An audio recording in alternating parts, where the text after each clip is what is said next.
once you don't awufuna usivakashela umhlala nathi i-visitor ngibona khona but umuntu ohlalayo uhlale khona so namanje is noticed.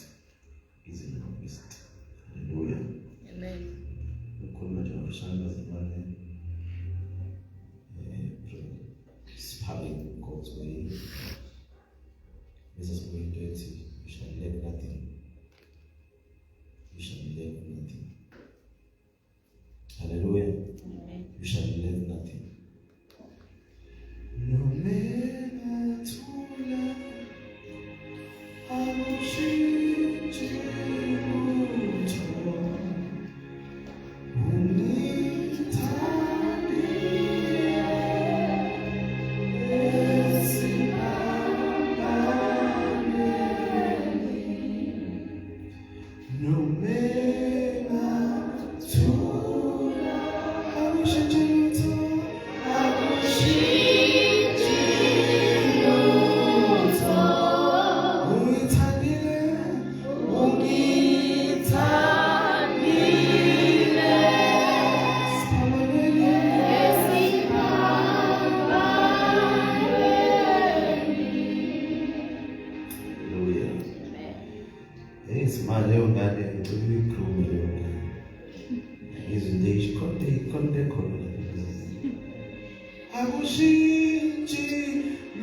at chapters number 1 verses number 2 to 4. Bazalwane bami nxa nehlelwa izilingo ngezilingo anothi ukuthokoza kodwa nazi ukuthi ukuvivinywa kokukholwa kwenu kuveza ukukhuthazela. Igama ukukhuthazela lisho ukubekezela. Kepha ukukhuthazela makube nomsebenzi opheleleyo ukuze nibe ngabapheleleyo nabangenacala abangasweli lutho. My brethren, count it all joy when you fall into diverse temptations, knowing this, that the trying of your faith worketh patience. But let patience have her perfect work, that you may be perfect and entire, wanting nothing. Hallelujah. Hallelujah. Uma sibuka la bazalwane ngenda verse number 2. Jacob the half brother of the Lord Jesus Christ. Bahlanganiswe uMary. Hallelujah.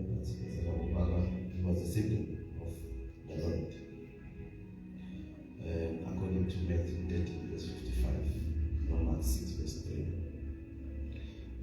Indlela kukhuluma ngayo la hlanganisa izinto esingacabangi ukuthi ziyahlangana. I-joy nenhlupheko. I-joy nelingo nevivinyo. Masibuka ngamehlo enyama. Lezinto zombili they do not coexist. Awukwazi ukuthi ube ne-joy while you are in sufferings, in trials. So, ngiyanhlaka bazalwane bami verse number 2. Talk about diverse temptations, trials. Must be up verse number 3. Awusabiza temptations and trials. Usabiza trying of your faith. Trying of your faith. Unyangazisa ukukholwa kwakho. Kushuthi ukunyangaza kokukholwa kanye nevivinyo into eyi-one. Hallelujah. And then uma zifikile ngokuthi i-response yethu kufanele kube intokozo, kufanele kube injabulo uma kufika lezi zimo lezi. And angikusho ngibuzelwane, ama-trials ahlukene. Khona iy'nhlupheko ezilethwe isono somuntu nokungalaleli. Then uNkulunkulu bese edila naye ama-sufferings. Ziba ama-consequences of our actions. In other words, khona izimo nezimpi ezifikayo ngenxa yokuthi wena owenze isono noma wena owenze iphutha. Khona ama-temptation, ama-trials, ama-sufferings error ngoba wenze mhlawumbe nge-behavior yakho lesikhuluma last week. Bese bakhona awesono. Isono isikhathi esiningi awesono ahambisana nokungalaleli. Jona wathunywa eNiniva waya eTalashish. And mayefika lapha emkhumbini kwavuka isivunguvungu. Kwanama-sufferings ehlela abantu bonke ngenxa yokungalaleli komuntu oyedwa. Uma eziveza ukuthi no, yonke into eyenzekayo ngenxa yami, uphonse phandle ebelilwane emlonyeni wenhlanzi. Those were sufferings ngenxa yokungalaleli kwakhe. Kodwa uma ubuka icase kaJobe, ama-sufferings aJobe kwakungekona ukuthi wayengalalelanga. Lithi babe kwakukhona umuntu wasekuzo kamanje kwakuJobe, lithi wayengenacala phambi kaNkulunkulu, wayelungile engenacala. Kodwa simthola engena kuma-sufferings, engena ey'mweni nasenhluphekweni, ingekho into oningayo uNkulunkulu. And lolo hlobo lama-sufferings ilolu uJakobe lakhuluma ngalo, lolu oluzele ukuzovivinya ukukholwa kwakhe. Hallelujah. And you must notice something here. Uthi when you fall into temptations, actually if it's not a matter yokuthi kungenzeka noma ngeke, kodwa ukwena usho ukuthi i-sufferings are inevitable. Ngekwazi kwavela masifika. Bazalwane ngifundile, ukwena usho ukuthi kuzokwenzeka, kulindele kuzokwenzeka noma if ungenzeka kwenzeke, ngenzeka ngenzeke. Now, ihlanganisa ke usinikeza into ethi the frame of our mind. Ingqondo yethu, isimo sengqondo yethu uma ifika inhlupheko, fanele singabi sad and discouraged. But fanele sibuke the end of our sufferings ukuthi yini ayilethayo ama-sufferings lawa. Ngoba ngiyaqonda ukuthi awaveli ngenxa yokungalaleli kwami. Kodwa ngihamba kahle noNkulunkulu kwase kwehla lezi zinto lezi. Fanele ngesikhathi zifika lezi zinto ezingehlelayo, ngiyazazi ukuthi ngibe standing with God. Angingabuki-ke lezi zinto ezingehlelayo, kodwa angibuke isiphetho sazo. Ngoba ukubuka isiphetho sazo ikona lokho kuzokwenza ukuthi uthokoze phakathi because lezi zikhona into ezoyikhanda kuwena. Khona into efanele ziyenze, khona i-character efanele iphume kuwena. Kodwa uma kuzofocusa ekuthenini kunenhlupheko endlula kuzona manje, bese ungabheki ukuthi inhloso yazo seyithola la amabhesi ambhala la siswafuna ikhona inhloso yazo ukuthi yini lazo izinhlupheko ezizoyikhanda kuwena. So ngamagama amehlo ethu nengqondo ayasuka enhluphekweni ukuthi ngidlula enhluphekweni ethini, bese bheka the end result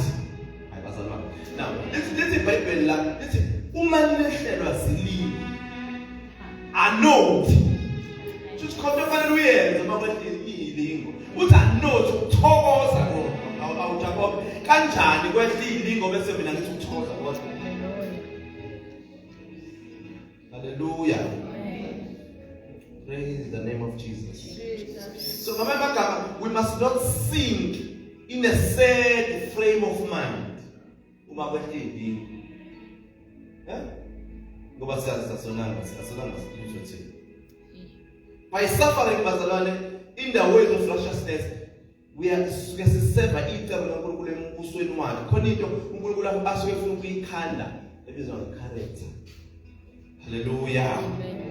Hallelujah. Praise the name of Jesus.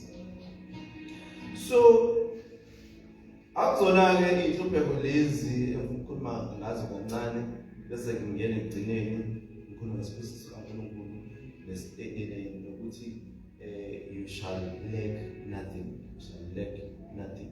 Thank you so much kubazalwane who have ministered love in word, in songs, in prayer, and I can attest and assure you are all aligned. When aligned, not going to let everything go by. And the Lord will do us good.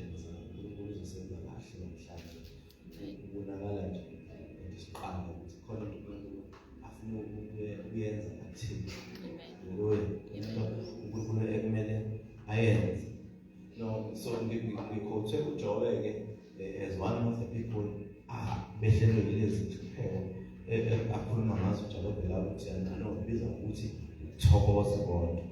Mufunda incwadi kaJobe lithi iBhayibheli, behold, happy is the man whom God corrected. Uyabona ukuthi mhlawumbe kushuthi ezinye inhlupheko zisuke ngiyazi ukuthi zikhona lezi ezingaveli kuNkulunkulu. Nalapho ezasoJakobe uyasho ukuthi umuntu mayelingwa angathi ulingwa uNkulunkulu. Those sufferings ilawa enzeka ngenxa yokungalaleli kwethu. Kodwa khona lawa correction. Khona lawa uNkulunkulu awavumela awadedele ama-sufferings inhlupheko ayiye uNkulunkulu ufuna ukubuyisa. And indlela ukuthi akubuyise ukuthi adedele inhlupheko. Amen. Ubone ungene enhluphekweni eziningi kanti uyabuyiswa. Hallelujah. Khona umbala owabuyiswa kwaze wasuggesta uPaul wathi lo mfana wayekade ethandana nostepmother wakhe. Wathi Paul onjalo phakathi kwenu mdedeleni mnikele kuSathane. Mnikelele kuSathane ukuze inyama yakhe ibhujiswe bese kusinda umphefumulo wakhe. Uyabona uNkulunkulu ngisho engalaleleni kwethu uyayizama indlela yokuthi kube umphefumulo wakho usinde. Because lama sufferings wadedela emzimbeni so that your soul will be corrected. So that your soul will be saved. Khona izinto uNkulunkulu ayidedela ngamabomu to correct you. To a job, behold, happy is the man whom God corrected. Ikona namhlanje kuseni. Hallelujah. iBhayibheli ziningi inhlupheko zolungileyo kodwa uJehova wenza njani? Uyamkhulula kuzo zonke. Alibonke igama likaJesu. Hallelujah. Praise God. So, during inhlupheko bazalwane asiyeki. Asithi ngoba ngidlule entweni eziningi bese ngiyayeka. Asigive up. Asiyeki. We don't quit in trials. We rejoice in that. Siyathokoza. Usho kanjani uJakobe ukuthi uma lehlelwa zilingo anothi ukuthokoza ngathi ukuthi ukuthokoza ukukhomba right at the end. And uyamuzwa la verses number 3 uthi knowing this. Ngesikhathi usedlubekweni khona ulwazi ufanele ube nalo. Knowing this, naluke lolwazi. That the trying of your faith worketh patience. Ukulingwa kwakho nokuvivinywa kwakho khona into okuyisebenzayo. Worketh patience. Khona into okusuke kuyisebenza ukulingwa kwakho. So how can I count it all joy? Ngisho kanjani ukuthi mangilingwa ngene ezilingweni nasehluphekweni bese ngithi ngikuthokoza kodwa. Number 1 bazalwane, fanele we must look at trial as an opportunity for growth. Amen. Fanele ubheke ukuthi uNkulunkulu ngingena kuhlupheka shothi khona umuntu afuna ukungikhulisa kuyo. Okay, khona umuntu afuna ukungithondisa kuyona, and automatically ngizothokoza ngoba shothi khona into khona i-level if ngiyi-attain in the spirit. Hallelujah. Number 2, how do we count it all joy? Through this experience, I can become, I can become either a bitter or a better person. Yes, but I'm not going to say bitter below your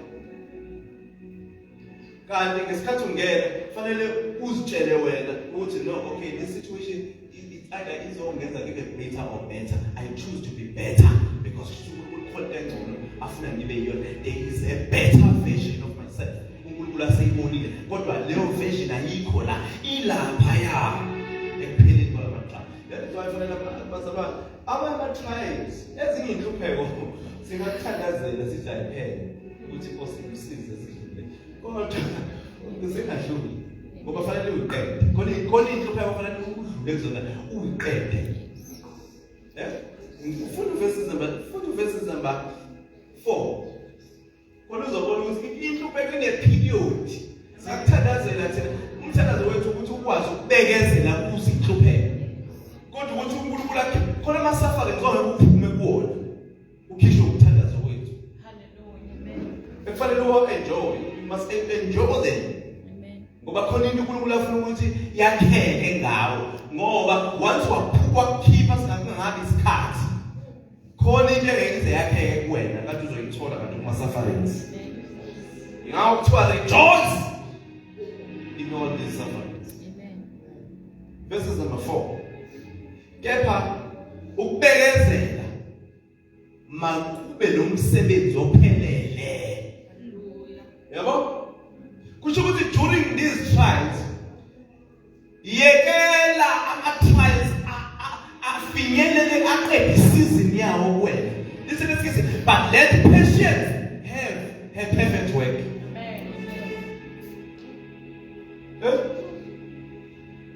Bekezela kona ama-trials, bekezela kona inhlupheko ngoba ukhandwe patience.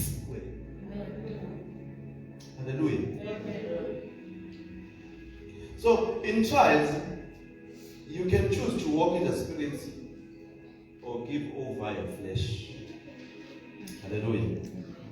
Hallelujah. Amen. Praise the name of Jesus. Now, consider it great joy, brothers and sisters, when you experience various trials. Ahlukene ama-trials. Maningi inhlobo ngenhlobo. Verse number 3. Knowing this, that the testing of your faith produces endurance.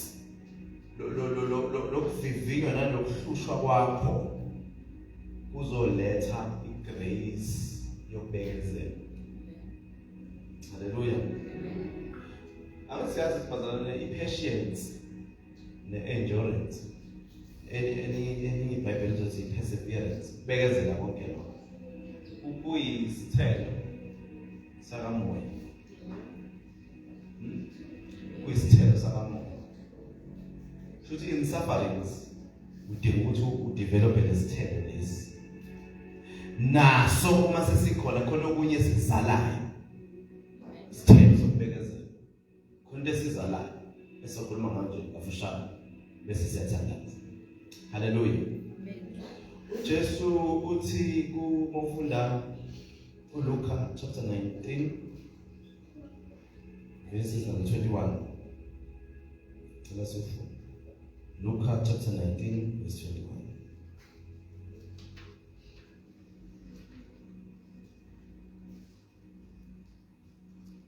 Funda nje. Ngoba bengikwesaba lokho umuntu olukhulu. Tabatha okay. I'm reading the wrong verse. But finally, by your endurance, by your endurance, gain your lives. It says, stand firm, you will win life. I don't want to get into this.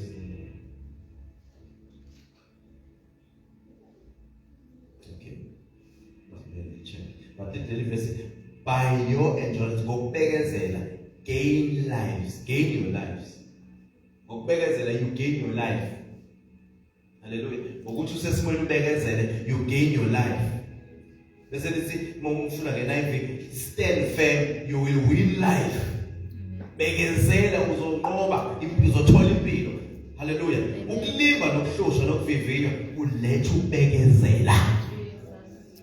Webazamane lama sufferings engikhuluma ngawo noma le nhlupheko engikhuluma ngazo uNkulunkulu usidedelela ukuthi zilethe ukubekezela kuwe so that you become a better person. So that uzoba umuntu okwazi ukubekezela i-character yakho ayisutenge izinto yakho i-character it ama trials because in our trials enhluphekweni la kwenziwa strong God. Hallelujah. Praise God. What is endurance? The characteristic yomuntu who is not swerved from his deliberate purpose and his loyalty to faith even during greatest trials and sufferings. Endurance, the characteristic yomuntu okwazi ukuma umuntu oswevayo umuntu oyangapha nangapha kodwa uma umuntu enalesithelo sokubekezela lo muntu loyo usuke enganyakaziswa kwipurpose uNkulunkulu ambizele yona noma kufika izingwe ezingakanani. Lo muntu kuthiwa you have endured, you are patient, you have persevered. Bazalwane, in the midst of those trials phakathi kwethupheko kuzona fanele ubekezele because akekho umuntu ozokusiza thina khiphe kuzo ngoba uNkulunkulu khona into afanele ayiveze kuwena through the sufferings. Amen. Njengoba sikhuluma khona abakuzona khona abasazongena kuzona khona abaphuma kuzona. Amen. Hallelujah. So ngofunda uverse 4 ufuna nge-TPT version uthi and then as your endurance grows. Okay, shuthi ngalesikhathi usenkingeni ngesikhathi usempini your endurance grows even stronger. Hayi bazalwane ukubekezela kwakho kuyakhula ngesikhathi uma sufferings ngesikhathi uhlushwa ngesikhathi usenkingeni ngesikhathi ungena enhluphekweni ukubekezela kwakho kuba strong. Your character is being built. Hallelujah. Amen. It will release perfection into every part of your being until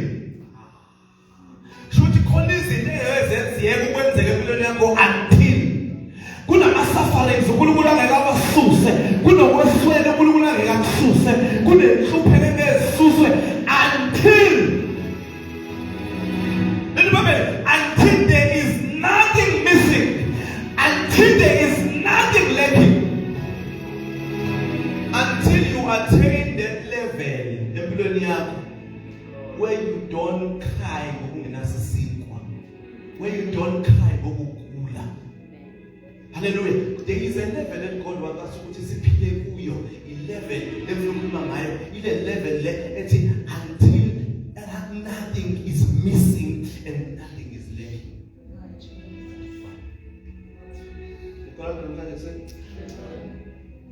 So ufunde le verse nge-TPT. Mona download iBhayibheli nje. Leli laka U version. Lizokuvezela wonke ama-translation. Ujwayele ivesi ulifundayo ngehlobo ehlukene zama-translations. Now, TPT, and then as verses number 4, and then as your endurance grows, uma sufferings, ahlukene. Uyalima ngapha nangapha, ngisho ukulima lokho okuphilizwana. Ngisho ukulima ukuthi ungene emweni